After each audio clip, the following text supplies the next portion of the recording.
So what is seller financing?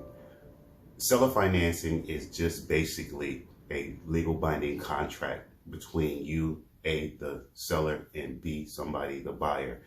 So it's a legal binding contract that is written up. It basically says the purchase price, the interest rate, the term, meaning how long they're going to make that payment for, and then of course the monthly payment that they'll pay you.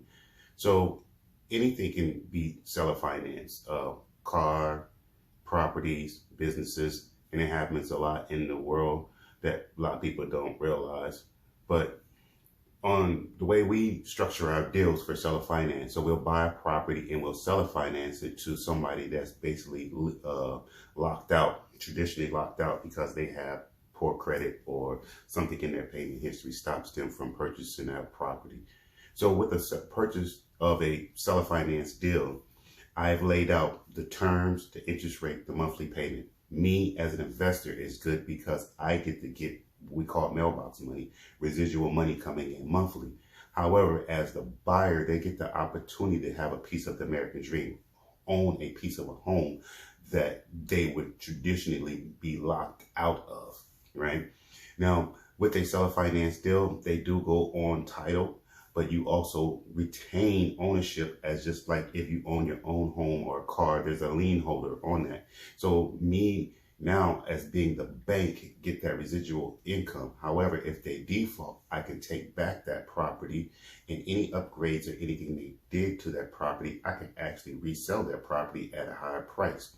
Another good thing is as a seller finance deal, as an investor, you can write that off as depreciation, any repairs you put into that property, right? However, we all know that real estate is appreciating.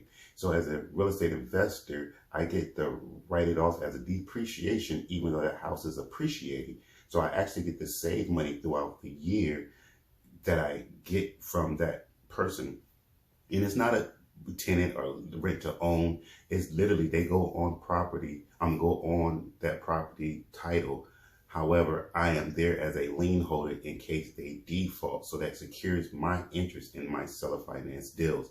So what you want to do is basically learn how to structure seller finance deals for you to make passive and generational wealth, right? Because most seller finance deal has a term, 5 years, 10 years, 15, 30 years. Just think if something happens to you in between that period, your family will have that residual mailbox money coming in. So that's why I like seller finance deals. I don't have to worry about leaky faucets and toilets or somebody renting out the place or destroying the place when they move out. With seller finance deals, these people have emotional equity because it is their home. 9 out of 10, they're going to take care of that property. They're going to force the appreciation of that property.